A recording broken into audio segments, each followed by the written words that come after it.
Si vous mélangez des pommes de terre et du sucre comme ça, vous vous y prenez mal. Aujourd'hui, je vais t'apprendre à préparer quelque chose de super croustillant à l'extérieur et incroyable à l'intérieur. Des ingrédients de base que tu as en ce moment même à la maison, mais ce qu'on va faire avec ça, ce n'est pas normal. Ça a l'air très facile, mais fais attention parce qu'il y a beaucoup de gens qui se trompent. Et pas qu'un peu. Certaines choses te semblent si évidentes qu'on ne les explique pas toujours.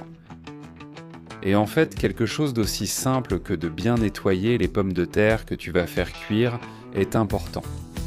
En plus, parce qu'on va les faire cuire avec la peau. Aujourd'hui, on va tout faire aussi rapidement et efficacement que possible. Ici, nous avons de l'eau dans une casserole à feu moyen ou un peu plus. Pendant que ça chauffe, on rapproche les pommes de terre et on les égoutte. Puis, on les met dedans. Je vais en mettre 6 moyennes. Pendant qu'elles cuisent, on en profite pour préparer un autre ingrédient qu'on utilisera après. C'est facultatif, mais je pense qu'un demi-oignon, ça va parfaitement. Tu peux aussi utiliser de la ciboulette ou un autre légume très tendre qui se défait facilement pour apporter de la texture. Et en plus, il faut que ça ait un bon goût. Je te dis que l'oignon est parfait. Et c'est un ingrédient simple qu'on a généralement sous la main. Mais coupe-la en lamelles, puis hache ces lamelles très finement, pour obtenir des dés ultra petits. Les pommes de terre prendront environ 28 minutes parce qu'on les veut bien tendres. Vérifie en piquant la plus grosse au centre pour voir si ça s'enfonce facilement. Pommes de terre prêtes. Tu retires l'eau et, pendant qu'elles sont chaudes, avec l'aide d'un couteau pour ne pas te brûler les doigts, tu enlèves la peau. Tout simplement. En la poussant un peu, elle se détache, parce qu'on veut le faire alors que la pomme de terre est encore bien chaude. De cette façon, la purée de pommes de terre se fait plus facilement, sans avoir besoin d'outils étranges. Une fois que tu les as toutes, tu les mets dans un bol et tu ajoutes 1 cuillère à soupe de beurre. Oui, comme ça. Et tu vas donner du goût avec un peu d'ail. De l'ail en poudre qui marche super bien pour ce genre de choses. Un peu de romarin. Ça donne ce bon parfum et ça renforce la saveur. Avec du poivre noir fraîchement moulu. En plus du sel, bien sûr on ne l'avait pas mis dans l'eau. Pourquoi ? Parce qu'on va l'utiliser maintenant directement dans la purée. Écraser généreusement pour que tout soit bien imprégné. Ensuite on va écraser. Si tu fais quelques entailles rapides avec un petit couteau, sans trop réfléchir, ça facilitera la préparation de la purée. Il est important de se rappeler de ne pas utiliser de mixeur, parce qu'on veut une purée épaisse, pas une crème. Si tu utilises un mixeur, ça va devenir complètement liquide. Alors écrase-le avec une fourchette, un presse-purée ou ce petit appareil. D'ailleurs, je n'ai pas la moindre idée de comment ça s'appelle.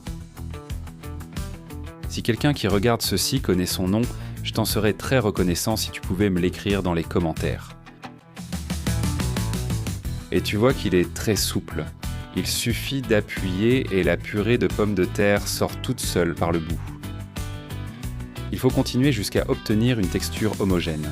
Donc je recommande un peu de patience. Mais il ne faut pas non plus se tuer à la tâche. En quelques minutes, ça prend de la texture. Et tu remarqueras que le beurre s'est dissous et réparti partout dans la crème. Si tu laisses dans des grumeaux, c'est fichu. Il faut que ce soit lisse et crémeux. Je veux que tu regardes bien la texture que ça a. Et ensuite que tu la divises en 2 parts à peu près égales. Maintenant, on va utiliser une boîte de thon. On enlève le liquide. Et on le met dans n'importe quel récipient où on peut bien l'émietter. Je vais aussi le faire avec 2 petites boîtes. Et c'est que le thon tout seul, c'est un peu fade. Mais il a besoin d'un petit coup de pouce pour que ce soit incroyable. L'oignon finement haché lui donne une touche de fraîcheur. Et en plus, ça rend tout plus moelleux à l'intérieur. Comme je l'ai dit, on va d'abord ajouter plus de saveur avec un peu plus de romarin. Et ensuite cet oignon qu'on avait déjà prêt. On profite vraiment du temps qu'on a. Bon, c'est prêt. Il suffit de bien mélanger pour que tout soit bien réparti. Et avec ça, on va farcir la pomme de terre. Si tu veux savoir comment, il te suffit d'attendre une petite minute. Et maintenant, c'est là que la plupart des gens se trompent. Si tu le fais trop épais, ça ne prend pas de consistance. Et après, ça ne croustille pas.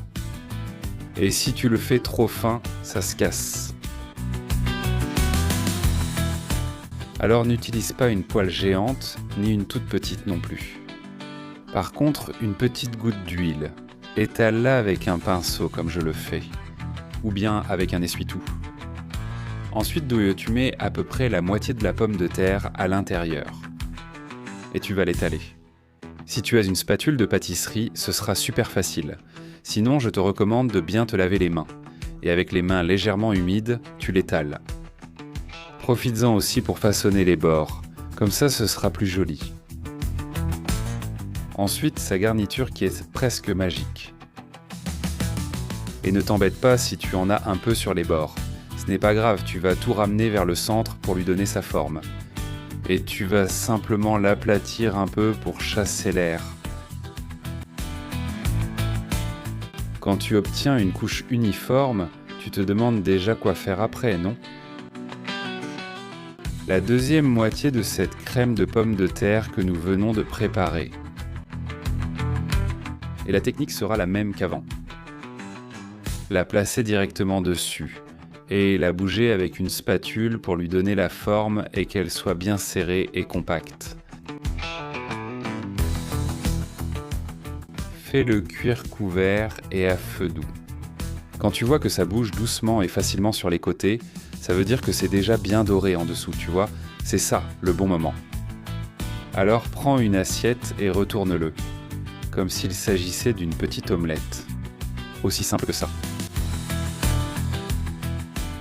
Et je suis sûr que maintenant tu te dis, eh bien, on dirait que c'est prêt. Mais non, prépare-toi, car voici la surprise. Bats un œuf ou simplement humidifie le dessus. Mais je te recommande de battre un œuf.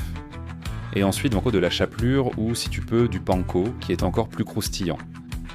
Quand tu verras que cette phase glisse aussi facilement, cette merveille sera déjà bien dorée des deux côtés.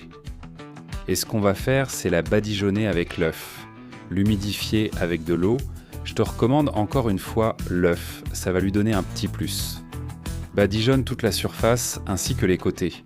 Ensuite, tu la mets dans l'assiette où tu as mis la chapelure ou le panko. Et tu le déposes simplement dessus. Grâce à cette humidité, ça va bien adhérer.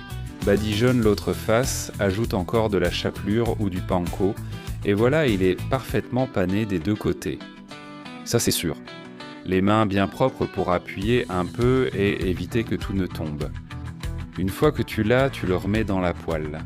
Si tu veux, tu peux rajouter un peu d'huile, c'est optionnel. Tu mets cette merveille à l'intérieur. Avec une cuillère ou une spatule, tu lui redonnes forme pour qu'elle ne change pas trop. Et tu fais cuire jusqu'à ce que ce soit bien doré.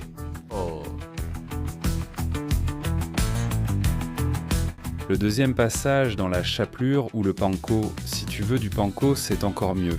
Ça fait vraiment la différence. Comme tout à l'heure, quand tu vois que ça se décolle bien, tu le retournes et tu le fais cuire de l'autre côté. Tout à l'heure, je t'ai dit que c'était optionnel de rajouter un peu plus d'huile. Eh bien, c'est pareil maintenant.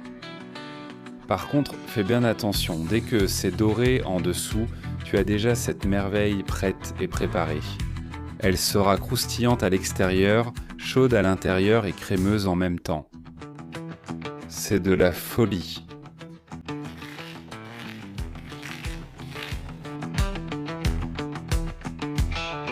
J'avoue, c'est dangereux car c'est le type de plat où tu te dis « je vais juste goûter un peu ». Et tu finis par tout manger. Et maintenant, dis-moi la vérité, tu ferais comme ça ou tu comptes mettre du fromage dedans ?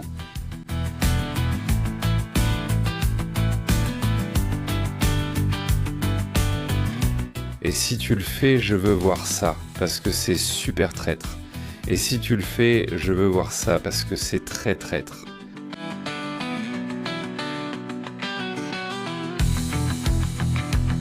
Des recettes faciles ? Il y en a beaucoup. Mais comme celle-ci, il y en a peu. Et si tu en veux plus comme ça, tu sais quoi faire, écris-le dans les commentaires. Et moi, je serai ravi de préparer de bonnes choses.